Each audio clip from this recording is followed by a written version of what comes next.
So the next question is, an object is allowed to fall from a height r above the earth, where r is the radius of earth. Its velocity when it strikes the earth's surface, ignoring air resistance, would be. तो मैंने जानबूझ के यहाँ पे एक अर्थ बना के रख दिया है. ये अर्थ का है सेंटर, है ना. ये है रेडियस, और जितना रेडियस है उतना ही आपने ऊपर हाइट कंसिडर किया. यहाँ पे कोई चीज़ है जिसको आपने फ्री फॉर्म के लिए अलाउ किया, तो इसका इनिशियल स्पीड कितना था, 0. यहाँ आके पटकेगा तो ये कुछ ना कुछ स्पीड ग्रैब करेगा, वही v आपको फाइंड आउट करना है. तो ये आपकी इनिशियल फर्स्ट सिचुएशन, ये है आपकी सेकंड सिचुएशन. ठीक है. कैसे फाइंड आउट करेंगे? अब इसमें आप बिल्कुल भी ये मत सोचना कि जैसे हम लोग एक नॉर्मली बिल्डिंग के बालकनी में खड़े रह के बॉल को ड्रॉप करते हैं, तो आप कहते हो कि सर बॉल को ड्रॉप किया तो नीचे जब वेलोसिटी ऑफ स्ट्राइकिंग निकालते हैं तो कितना निकालते हैं आप लोग, √2gh. कहीं ये इसके थ्रू अगर आप जाएंगे तो आपके पास में आंसर आ जाएगा √2gr, क्योंकि हाइट कितनी दी है, r. बट ये पूरी तरीके से गलत है, बिल्कुल बहुत ही कॉमन सेंस बात है, क्योंकि जब आप इतने ज़्यादा हाइट पे है तो आपका ग्रेविटी कांस्टेंट नहीं रहेगा. आप जैसे जैसे नीचे आएंगे इफेक्टिवली ग्रेविटी का वैल्यू बढ़ते चले जाएगा. और ये फॉर्मूला हम जब यूज़ करते हैं तो हम यूज़ करते for the bodies we are close to the which are close to the earth surface. लेकिन अभी जो बॉडी है वो क्लोज टू अर्थ सरफेस नहीं है, वो बहुत ऊपर है, अर्थ सरफेस से ऊपर है. कितना, 6400 kilometre, which is like radius of the earth. तो ये फॉर्मूला इस केस में यूज़ ना करें प्लीज़, इसका ध्यान आपको रखना है. तो अगर सर हमें ये यूज़ नहीं करना है तो फिर क्या यूज़ करना है, तो आप यहाँ पे थोड़ा ग्रेविटेशन वाला काम यूज़ कर लेंगे, या एनर्जी कंजर्वेशन आप यूज़ कर सकते हैं. लेट्स से जितना एनर्जी आपका फर्स्ट पॉइंट पे उतना ही एनर्जी सेकंड पॉइंट पे है. ये एनर्जी कंजर्वेशन का आइडिया आया क्योंकि कहीं ना कहीं क्वेश्चन में उन्होंने कहा है you can ignore the air resistance, है ना. तो जब भी हम लोग नॉन कंजर्वेटिव फोर्सेस को इग्नोर करते हैं तो एनर्जी कंजर्वेशन यूज़ कर सकते हैं. फर्स्ट पोजीशन पे देखिए उसके पास सिर्फ पोटेंशियल एनर्जी है, और यहाँ पे जब वो सेकंड पोजीशन पे आएगा तो उसके पास क्या क्या रहेगा, पोटेंशियल एनर्जी भी रहेगा और काइनेटिक एनर्जी भी रहेगा. Let me explain how.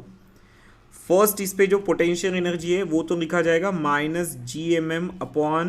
-gmm/r+h. Remember ये ग्रेविटेशन के अंदर हम लोग फॉर्मूला पढ़ते हैं. ये m मतलब small m which is a mass of that body, capital M is nothing but the mass of earth.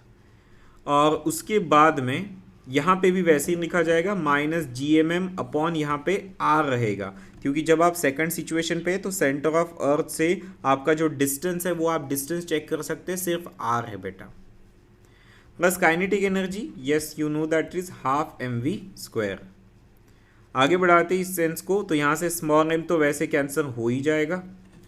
आगे आप क्या कर सकते हैं, इधर है -gm/ आप देखिए h भी r के बराबर है तो r+r ये हो जाएगा 2r. ये माइनस इधर जाके प्लस होगा तो gm/r दिखेगा, दैट इज़ लाइक ½ v². ये 2 भी इधर शिफ्ट हो सकता है. पहले तो इसका जुगाड़ कर लेंगे हम लोग, क्या रहेगा देखिए. यहाँ से अगर मैं gm/r को बाहर निकाल लेता हूँ तो मुझे माइनस है ½ + 1 ऐसा दिखेगा यहाँ पे, ये रहेगा ½ v². अब कितना है बेटा, gm/r 1 - 1/2 is like 1/2, 1/2 v², 1/2 1/2 getting cancel. तो फाइनली v का वैल्यू हमारे पास आ चुका है जो कि है √gm/r. ये ऐसा आप देख पा रहे हैं यहाँ पे. हालांकि ऐसा कोई ऑप्शन हमारे पास अवेलेबल नहीं है, बट जैसे ग्रेविटेशन के डे 1 पे ही आपको पढ़ाया जाता है कि on the surface of earth अगर आप है और आपका वही वेलोसिटी निकालना है, राइट, तो on the surface of earth आप क्या कर सकते हैं, इस gm के जगह gr² लिख सकते हैं. ये बार बार आपको पढ़ाया जाता है. तो इस तरीके से आपका वैल्यू हुआ √gr, जो कि ऑप्शन नंबर 2 में है. फिर एक बार बता दूं, अगर आप रूटीन फॉर्मूला √2gh यूज़ करते तो ऑप्शन 4 आएगा, जो कि गलत रहेगा, क्योंकि √2gh वाला फॉर्मूला तब यूज़ किया जाता है जब आपका जो फ्री फॉर्म है वो close to the earth surface है. ठीक है. Next is a vehicle travelling 4 kilometre with speed this much and another 4 kilometre with this much, then it's average speed. तो बहुत सिंपल क्वेश्चन है. आप देखिए इक्वल डिस्टेंस लिए है, पहले 4 किलोमीटर उसके बाद भी 4 किलोमीटर. ये ट्रैवल करने में भाई साहब ने क्या किया है, स्पीड यूज़ किया 3 किलोमीटर पर आवर, इधर में वो थोड़ा तेज़ भागा 5 किलोमीटर पर आवर, तो उसका हमें निकालना है एवरेज स्पीड। अब देखिए एवरेज स्पीड के बारे में हमने एक क्वेश्चन कराया है अभी इसी सेगमेंट के डिस्कशन के दौरान। एवरेज स्पीड का मतलब बहुत सिंपल है सर, कितना टोटल डिस्टेंस और उसके लिए लगने वाला कितना टोटल टाइम है। ठीक है, तो हमने टोटल डिस्टेंस तो सबने देख लिया 8 है, इस दौरान टाइम T1 T2 लगा होगा तो वो हम लोग ऐड करके टोटल टाइम बता देंगे। यहाँ पे आएगा 8T1। अच्छा, T1 का मतलब टाइम, और टाइम कैसे निकालोगे आप लोग, डिस्टेंस बाय स्पीड कर लोगे, सिंपल फॉर्मूला है। तो इस डिस्टेंस बाय हमने स्पीड किया, यहाँ पे भी डिस्टेंस बाय स्पीड कर लिया। तो इस तरीके से जो भी आंसर आना है वो आएगा। कैसे आंसर आएगा भाई, यहाँ से 4 बाहर निकाल के 8 में डिवीज़न डालो तो 2, और यहाँ पे रहेगा बचा 1/3 1/5, और इवेलुएट कर लीजिए तो आएगा 8/15, यानी हो जाएगा 30/8, है ना। 30/8 का मतलब फिर से आप इवेल्युएशन कर सकते हैं, जैसे कि ये आ जाएगा 15/4, करेक्ट, और 15/4 is like 3.75, right, option A रहेगा।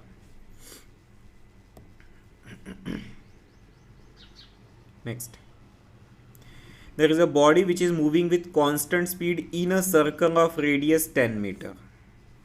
चलिए फिर से हमें सर्कल का काम पड़ा, तो सर्कल बनाएंगे।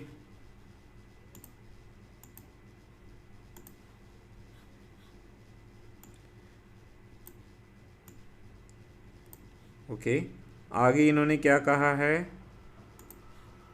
इसका रेडियस बता दिया है 10 metre. Body circular motion perform कर रही है, फाइन रेडियस है 10 metre. The body completes 1 revolution in 4 second, तो एक पूरा चक्कर काटने में उसको 4 सेकंड लग रहे। At the end of 3rd second the displacement of body in metre from it starting point. चलिए, आपके ये भी तो ध्यान में आ रहा होगा ना कि मैं इस सर्कल के 4 इक्वल टुकड़े कर सकता हूँ, बिल्कुल, है ना। ये लेट से आपका स्टार्टिंग पॉइंट है, तो ये ABCD,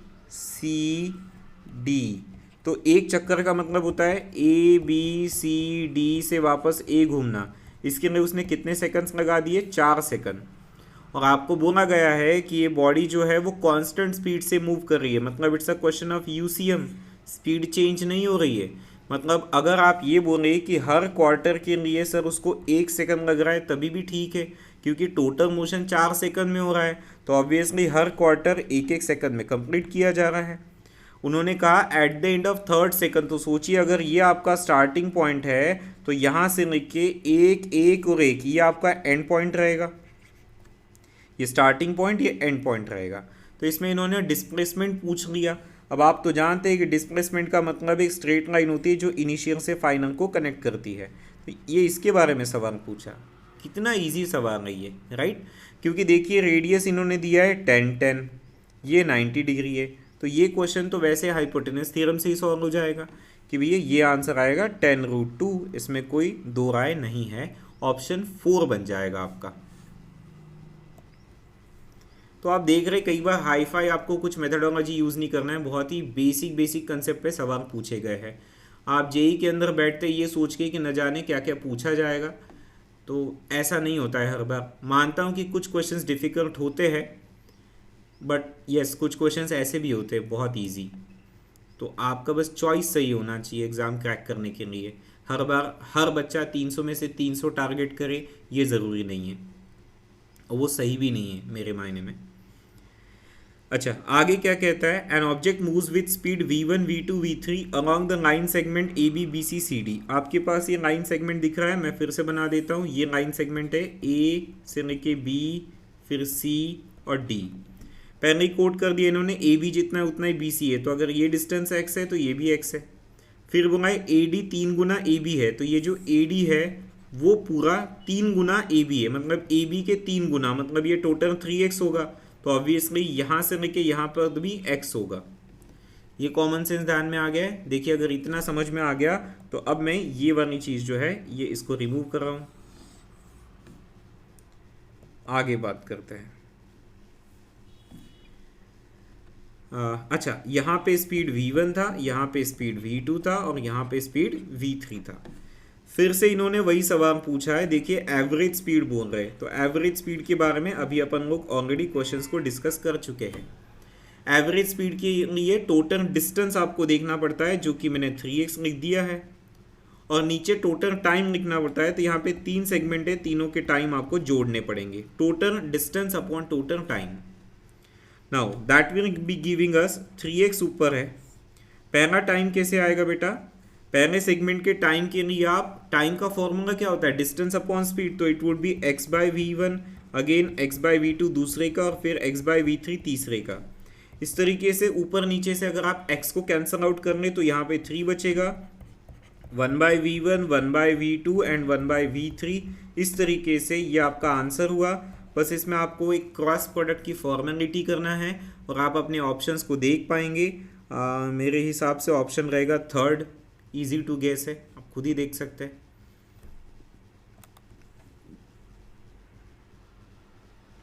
आगे, for a train engine moving with speed 20, the driver must apply brakes at a distance of 500 metre before the station for the train to come at the rest। ये देखिए भाई, ये है आपका स्टेशन। स्टेशन से जब आप 500 मीटर दूर है तब आपका गाड़ी का स्पीड है 20, और यहाँ पे आप लोगों ने अप्लाई करनी चाहिए ब्रेक, तब जाके आप स्टेशन पे एग्जैक्टली रुकेंगे, ऐसा इन्होंने बोला है।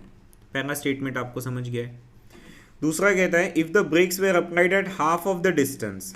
अब ये जो 500 मीटर है, ये 500 मीटर का हाफ लीजिए, कितना हो गया, 250 मीटर। यहाँ पे अगर आपने ब्रेक्स अप्लाई किए, मतलब यहाँ तक तो आपका स्पीड उतना ही था, कितना, 20 मीटर पर सेकंड। यहाँ पे रिमेंबर आपका स्टेशन है, लेकिन जब ये मैंडेटरी कंडीशन है तो आपके पास 500 का लीवरेज नहीं था, आप सिर्फ 250 मीटर पहले ब्रेक मारे तो आपकी गाड़ी तो रुकेगी नहीं, मतलब अभी भी आपकी गाड़ी के पास कुछ ना कुछ स्पीड है। वही स्पीड इन्होंने दिया है रूट एक्स, और ये एक्स आपको ढूंढना है। बाकी आप पढ़ लीजिए, दोनों ही केस में रिटार्डेशन सेम है वगैरह वगैरह। एक्स कहाँ पे है, वी के अंदर छुपा हुआ है, वी ढूंढना है हमें। कैसे ढूंढेंगे,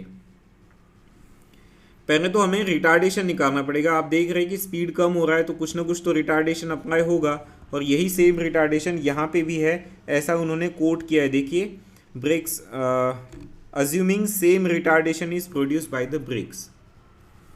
रिटार्डेशन कैसे निकालोगे, बहुत सिंपल फॉर्मूला है, v square equals to u square plus twice है, इस यूज़ कर लीजिए। फाइनल स्पीड 0 है, इनिशियल में 400 आ जाएगा एंट्री, माइनस ट्वाइस a 500। अब माइनस यूज़ करने का कारण रिटार्डेशन है, आप जानते ही है, तो यहाँ से a का वैल्यू आ जाएगा 400 बाई 1000। मतलब ये क्लैरिटी आ गई कि यहाँ पे जीरोस कैंसिल होकर 0.4 आपका वैल्यू बन जाएगा, मीटर पर सेकंड स्क्वायर, राइट। बस यही चीज़ यहाँ पे भी यूज़ कर लीजिए, v square equals to u square plus twice s. बोलिए फाइनली स्पीड कितना आ जाएगा, एक्स, क्योंकि वी रूट एक्स है तो वी का स्क्वायर आएगा आपका एक्स,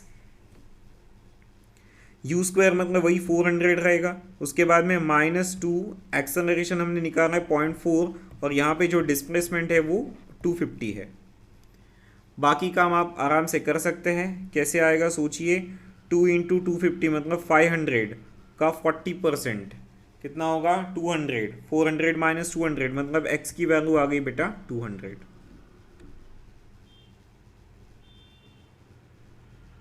रैदर ये थोड़ा कंफ्यूजिंग है, मैं ऐसा कर देता हूँ। देखिए मैंने कुछ गलती कर दी यहाँ पे मैं वी स्क्वायर ही रहने देता हूँ, मतलब मेरे पास वी स्क्वायर का वैल्यू 200 आया। तो बताइए v का वैल्यू कितना आया, रूट 200, और इन्होंने v को ही रूट x बोला था, मतलब x का वैल्यू बेसिकली 200 आया। वैसे सेम ही आंसर आया था, ठीक है, बट वो कुछ बच्चे कंफ्यूज हो सकते थे तो मैंने क्लैरिफाई कर दिया। आगे बढ़ेंगे। इन्होंने कहा है कि ये वेलोसिटी टाइम ग्राफ दिया गया है। इतने इजी क्वेश्चन थे, students attempting that January session जिन्होंने अच्छा खासा पढ़ के गए थे, those where lucky students.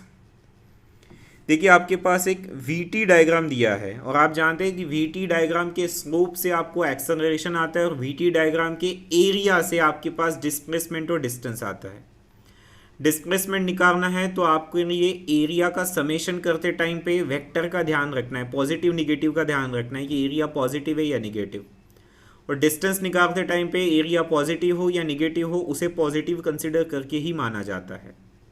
C what we are talking about the ratio of displacement to distance, ऐसा उन्होंने पूछा है। डिस्प्लेसमेंट और डिस्टेंस का रेशियो पूछा है, तो रेशियो तो तभी बता पाओगे जब आपके पास डिस्प्लेसमेंट और डिस्टेंस आएगा, और दोनों निकालने के लिए एरिया ज़रूरी होता है। क्या आप ये देख पा रहे हैं कि यहाँ पे 4 प्रकार के एरिया है, area A1, A2, A3, A4। और इतना इजी क्वेश्चन है कि इवन 4 एरिया निकालने में मेहनत भी नहीं करनी आपको, चारों रेक्टेंगल दिए हैं, बेस इंटू हाइट करते जाना है आपको। तो यहाँ से हम लोग इवेलुएट कर लेंगे क्या है चारों एरियाज। चलिए बताएंगे। पहला एरिया 2/8 का दिख रहा है 16, दूसरा एरिया मुझे 2/4 का दिख रहा है तो ये 8 हो जाएगा। तीसरा एरिया भी आपको दिख रहा है 4/4 का 16।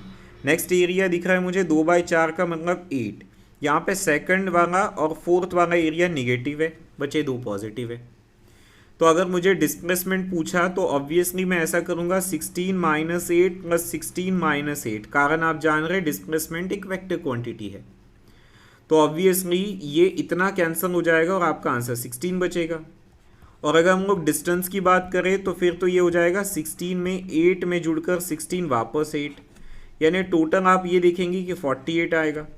अब ऐसे में आपका जो आंसर है उस पर ऊपर डिस्प्लेसमेंट नीचे डिस्टेंस, यानी ये वैल्यू तो 1/3 होगी, तो 1:3 आपको दिख रहा है ऑप्शन 4 में।